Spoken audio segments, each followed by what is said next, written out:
Mesdames, Messieurs, bonjour. Merci de rester fidèles à Radio Sénégal. 19h au micro, François-Xavier Diao.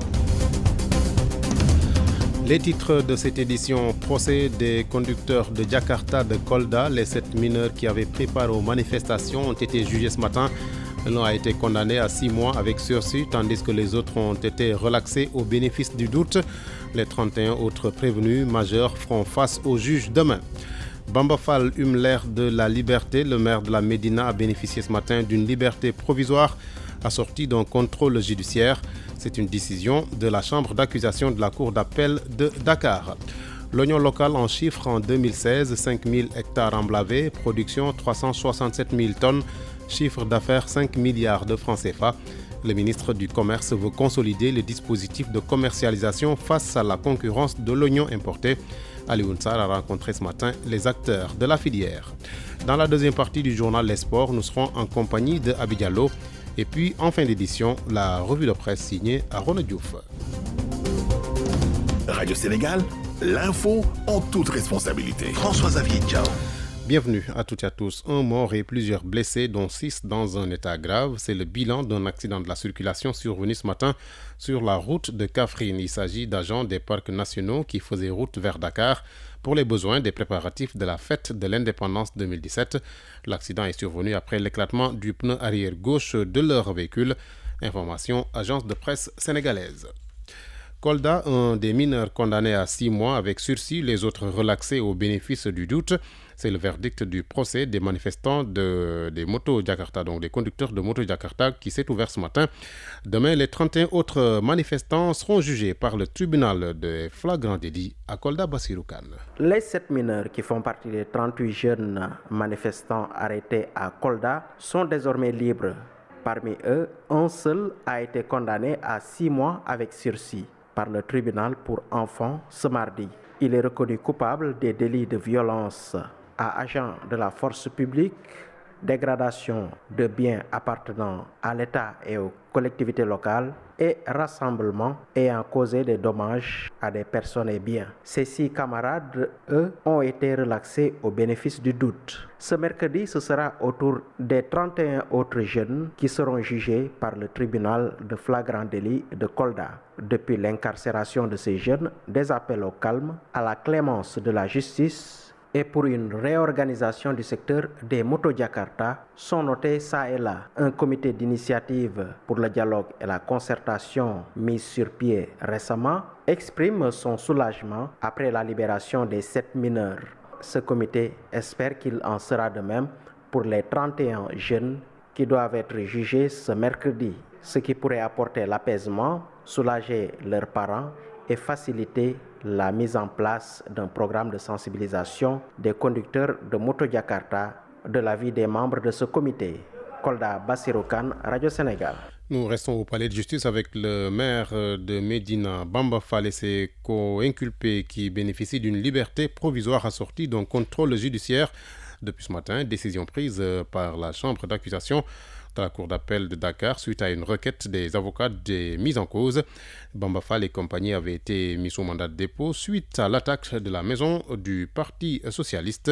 Maître Bamba Sissé, un des conseils de Bamba Fall, parle d'une décision d'apaisement.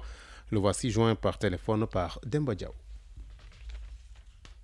La chambre d'accusation a accordé la mise en liberté provisoire à Bamba Fall et compagnie, en infirmant la décision qui a été rendue par le doyen des juges d'instruction de Dakar. Est-ce que le parquet va faire appel ou pas? Si le parquet forme un pourvoi en cassation, ça entre dans le cadre normal de la procédure. Si le parquet ne forme pas un pourvoi en cassation, également ça entre dans le cadre normal de son office. Je ne voudrais pas anticiper sur le travail du parquet, mais nous, en ce qui nous concerne, on se battra pour que Bamba Fall et compagnie puissent définitivement retrouver la liberté. Rappelez-nous encore les chefs d'inculpation pour lesquels vos clients étaient en prison. Pour des blessures volontaires, droit de tête et tentative d'assassinat. Ils sont placés sous contrôle judiciaire? Oui, ils ont été placés sous contrôle judiciaire. Vous avez parlé d'apaisement. Oui, c'est ça. Pour un maire de commune, arrêter l'apaisement, c'est la meilleure des choses qui soit. Radio Sénégal.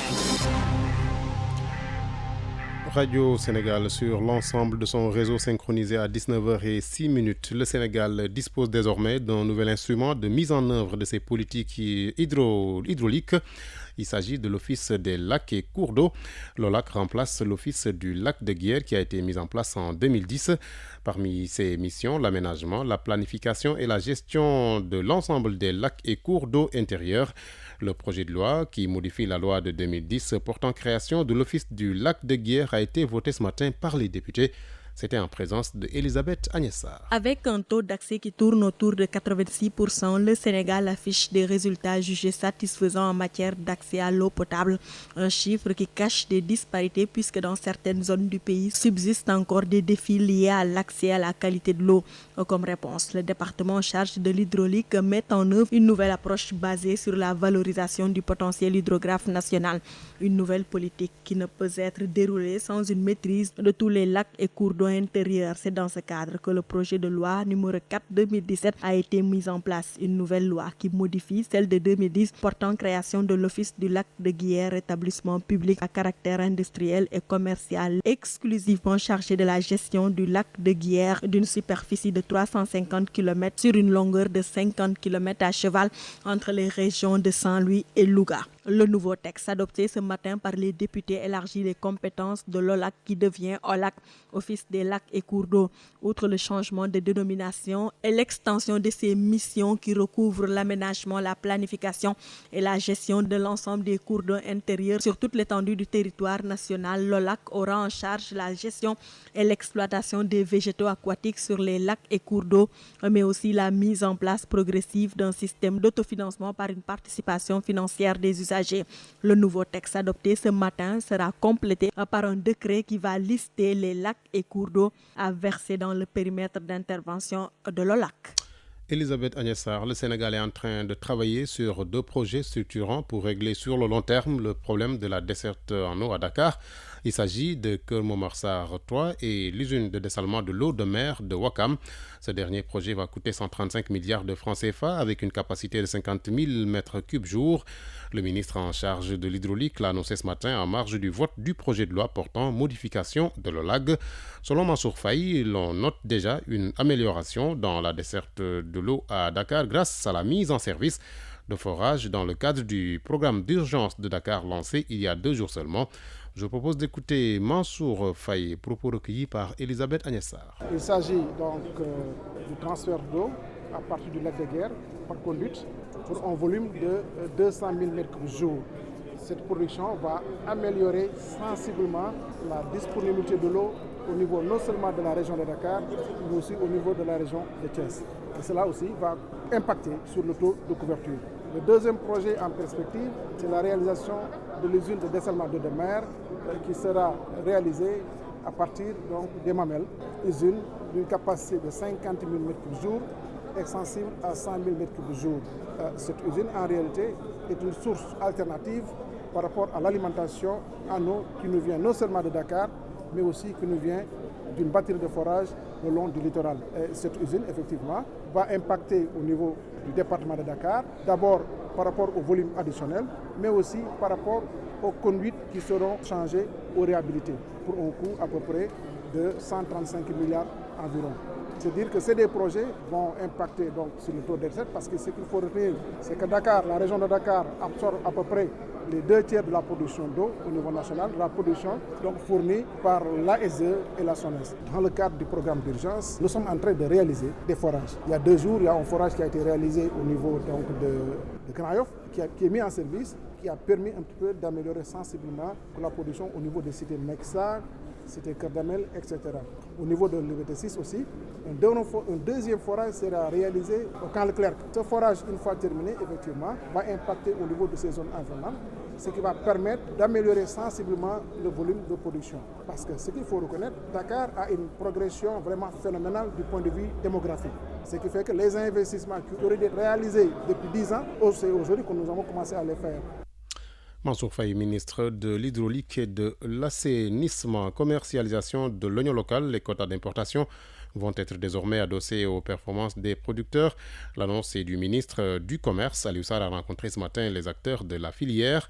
À l'occasion, la situation et les perspectives du marché de l'oignon ont été revisitées ainsi que les dispositifs de commercialisation. Jamila Koli. En 2016, 367 000 tonnes d'oignons ont été produites au Sénégal avec un chiffre d'affaires de 35 milliards de francs CFA, ce qui atteste de l'importance de la consommation en oignons par jour qui est de 800 tonnes. Toutefois, les producteurs butent sur des difficultés comme la conservation, l'oignon importé pour écouler leur production. amuñu dara lu dul mbay dañuy jël ay millions dem banque jël suñu jur jaay ñu bay ba pare mu rus. Nous faisons des prêts pour nous adonner à l'agriculture. Nous voulons payer ses dettes et réussir dans la vie comme tout le monde. Une situation bien prise en compte par le ministère de tutelle, d'où l'invite de Aliou Sarr à échanger avec les acteurs de la filière pour améliorer la situation du marché de l'oignon. J'invite chaque acteur impliqué, notamment les producteurs, les importateurs, les distributeurs et les banques à jouer pleinement leur rôle pour réussir ensemble le pari de la commercialisation de l'oignon qui passera nécessairement par le développement de la contractualisation. Une bonne information sur le calendrier cultural, les dates d'arrivée des récoltes dans le temps par zone ainsi que les volumes attendus. Également l'amélioration des conditions de commercialisation, notamment l'ensachage de l'oignon dans des formats de 25 kg, le calibrage, le conditionnement et l'étiquetage. Je voudrais exhorter les importateurs à s'engager davantage dans la commercialisation de l'oignon local, d'autant plus que le ministère en charge du commerce a décidé d'adosser les quotas d'importation aux performances et à l'engagement des commerçants et importateurs dans la commercialisation de l'oignon local. À cette rencontre, le ministre du Commerce a appelé les producteurs à mieux s'organiser pour pouvoir exporter dans la sous-région, ce avec l'appui de l'État. Tournée nationale de l'Union des chambres de métiers du Sénégal. L'objectif des responsables à travers ce périple, rencontrer et échanger avec les artisans sur les réformes en cours et les enjeux de l'heure. À l'étape de Ziguinchor, les acteurs locaux ont égrené un chapelet de doléances. Mariama Bangoura. Après Thiès, Louga et Saint-Louis, c'est au tour de Ziguinchor d'accueillir la mission de l'Union des chambres de métiers du Sénégal. Une tournée qui entre dans le cadre de la présentation de son cahier de charges. Moussa Dieye, président de la Chambre de métiers de Fatick et secrétaire général de l'Union des chambres de métiers du Sénégal. Venir partager avec les artisans de certains problèmes qui plombent l'artisanat ici au Sénégal. Les artisans ont posé des doléances majeures qui concernent de la formation, des équipements de la nouvelle génération, entre autres. Ziguinchor, en matière d'artisanat, a une particularité. Fabakary Sané, le président de la Chambre de métiers de Ziguinchor. Vraiment aujourd'hui c'est l'attente des artisans de Ziguinchor, savoir les démarches de notre président de l'Union. Le problème fondamental aujourd'hui, c'est ce que nous voulons que l'État vraiment fait des réformes au niveau des chambres de métiers. Comme ça peut évoluer parce qu'aujourd'hui, pour que le pays marche, il faut les tenants, c'est les artisans. Les artisans de Ziguinchor comptent beaucoup sur cette tournée qui est une première en son genre. Pape Ibrahima Sidibé, le porte-parole des artisans. Avec la mission de l'Union nationale des chambres de métiers sera un déclic. L'information que nous avons reçue de nos autorités de la Chambre, à la suite de cette tournée, une rencontre est programmée avec la plus haute autorité du pays, en l'occurrence le président de la République, poser les doléances qui seront recueillies au niveau de toutes les régions. Et nous pensons que véritablement l'artisanat sortira de sa position de secteur défavorisé. Les métiers font partie des secteurs les plus lésés dans nos pays. Cependant, le meilleur reste à venir avec cette réforme soutenue par l'État du Sénégal. RTS Ziguinchor, Mariama Bangoura. 68% des enfants à Sédhiou n'ont pas de pièces d'état civil.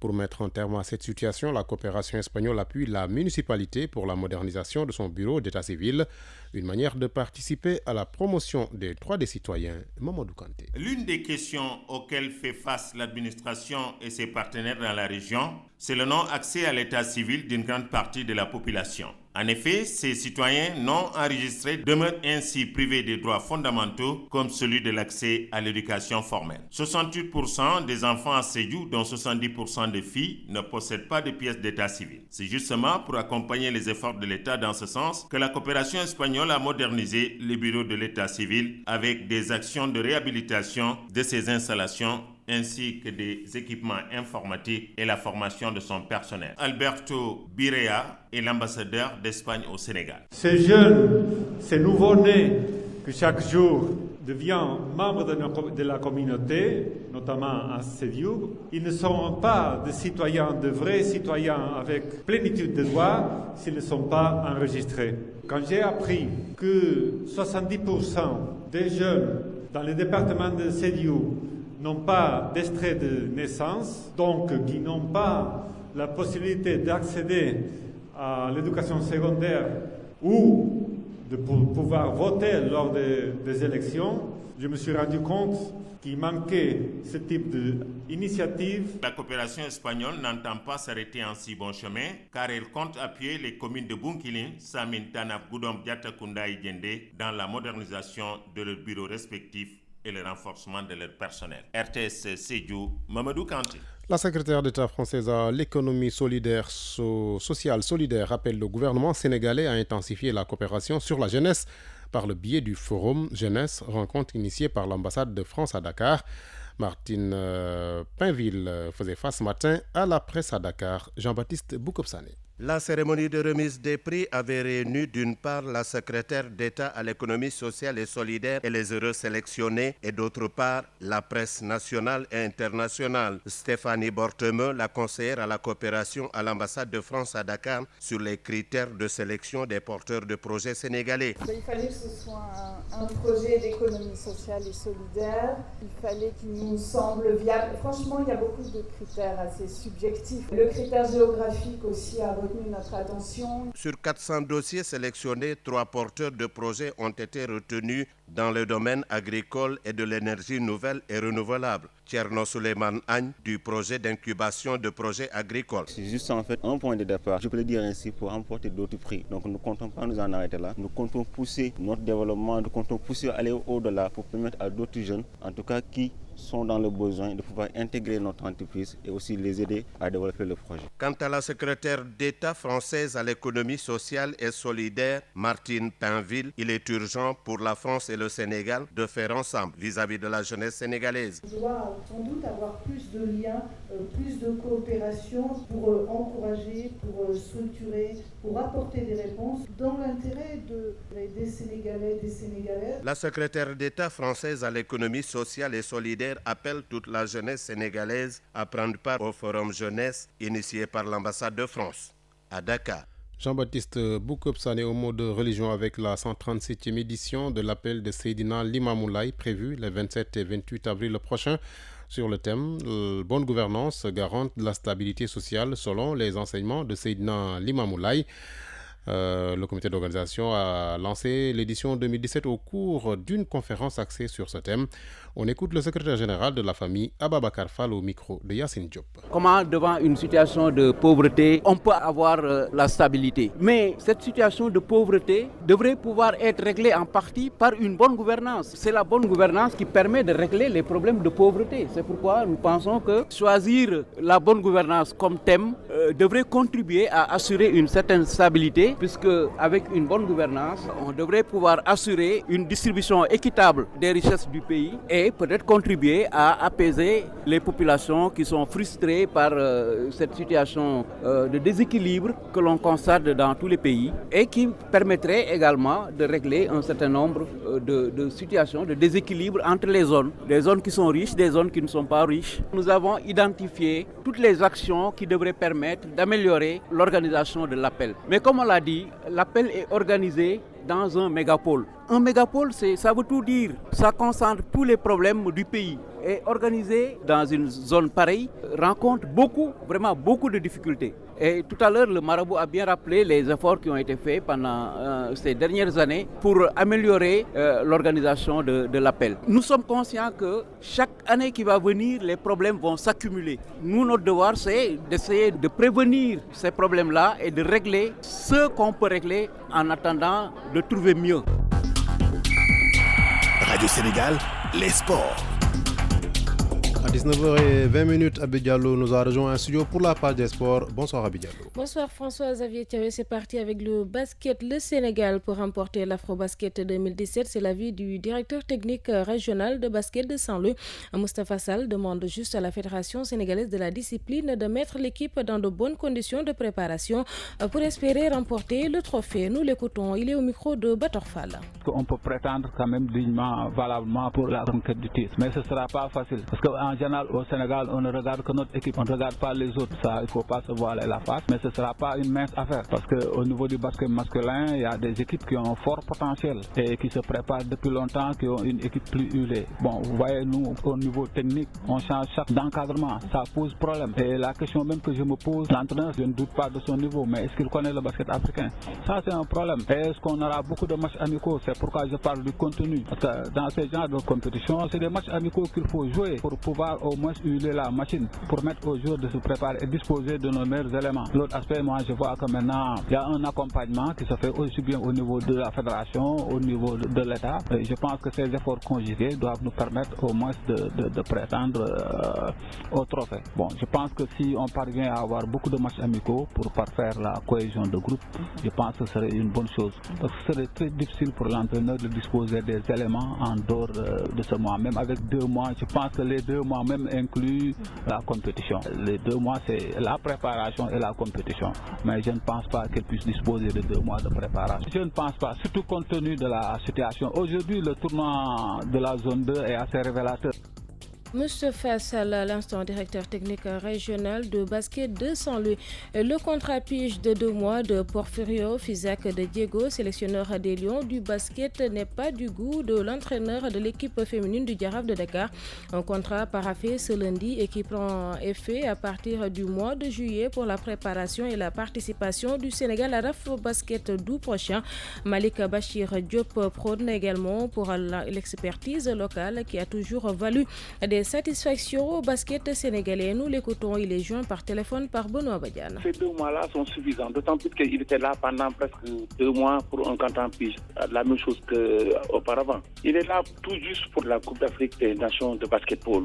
Il avait donné tout ce système, il était loin, mais il coachait ici à partir de Dakar. Les techniciens sénégalais n'en manquent pas, des compétents, ça n'en manque pas au Sénégal, d'autant plus que depuis que le Sénégal est Sénégal, on a remporté presque 11 titres.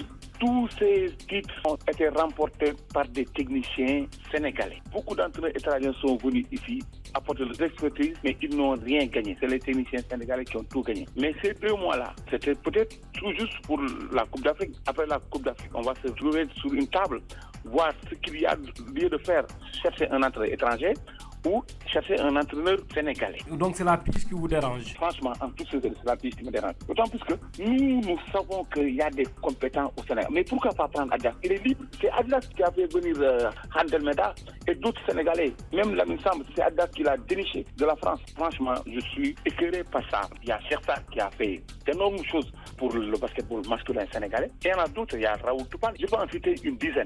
La compétence ne manque pas au Sénégal. Mais pourquoi chercher les entraîneurs étrangers? D'autant plus qu'on était allé au Mali, ça fait même pas 10 jours, avec un entraîneur étranger, il n'a rien gagné. Il ne pouvait pas communiquer avec les gosses. À Dakar, ils sont réunis, ils ont ramené Dame à la première place.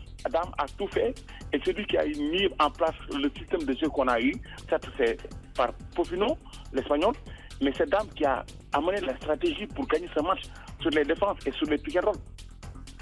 À l'instant, Malik Bachir Diop, entraîneur de l'équipe féminine de basket du Jaraaf de Dakar, qui prône pour l'expertise locale qui a toujours valu des satisfactions au basket sénégalais. Parlons football, tournoi des 4 nations U20. Les Lionceaux ont été battus par l'Angleterre 2-0 lors de cette dernière journée du tournoi des 4 nations, remporté d'ailleurs par l'Angleterre avec 2 victoires et un match nul. Les Coto Boys, battus par la France lors de la première journée 3-0, avaient pris le revanche sur le Portugal sur le même score. La France a fait un match nul cet après-midi, donc 2-0, 2 buts partout contre le Portugal. Ce tournoi qui a pris fin ce mardi en France rentre dans le cadre de la préparation du mondial U20 qui se jouera en Corée du Sud fin mai, début juin. Match amicaux internationaux Maroc-Tunisie à l'instant. Ça joue également entre l'Égypte et le Togo. Tanzanie, Burundi 2-1. Albanie, Bosnie-Herzégovine 2-1 en faveur de la Bosnie. Estonie et Croatie 3-0. Géorgie, Lettonie 5-0. Macédonie, Biélorussie 3-0. À l'instant, Luxembourg, Cap-Vert, Russie, Belgique 3 buts partout. Autriche, Finlande, ça se joue également entre l'Irlande, Islande, Pays-Bas, Italie, Portugal, Suède, France, Espagne. Football éliminatoire mondial 2018, Am Sud, 14e journée, Bolivie, Argentine à l'instant, 22h Chili-Venezuela. Et puis en parlant d'ailleurs de l'Argentine, notez que la FIFA a suspendu l'Argentin Lionel Messi, coupable d'avoir insulté les arbitres lors du match contre le Chili. L'Argentin a été suspendu pour 4 matchs et 9 000 € d'amende. Et comme attendu, la Fédération argentine de football a confirmé avoir fait appel de la sanction de Lionel Messi. C'était là l'essentiel du sport. François Xavier. Merci Abidjalo. Radio Sénégal, la revue de presse. C'est avec Arona Diouf. Pape Samba Mboup et Farba Senghor exclus du Parti démocratique sénégalais pour acte d'indiscipline. Le PDS renseigne le quotidien exclut Farba Senghor et Pape Samba Mboup. Ainsi, Pape Samba Mboup et Farba Senghor confirment enquête et l'observateur ne sont plus membres du parti de Maître Wade. Alors, ces révélations sur l'exclusion de Farba Senghor et de Pape Samba Mboup dans les colonnes de Libération qui nous expliquent comment le PDS a volé en éclats les propos de Wade d'abord dans les colonnes du journal qui affirme, je cite, « Je sais que je ne peux pas vous guérir de vos activités fractionnistes. Ne vous réclamez plus de moi, tranche Maître Wade, joint à part mes confrères de l'Observateur Pape Samba Mboup de minimiser, préférant en rire, je cite, « J'en rigole, demain il fera jour, avertit-il. » Et c'est un Farba Senghor amer et déçu qui s'est confié à Enquête Quotidien pour déverser sa bile sur le fils de l'ancien président Wade. Pour cet ex-membre du PDS, je cite, « Le problème fondamental du parti, c'est Karim Wade. Il est le malheur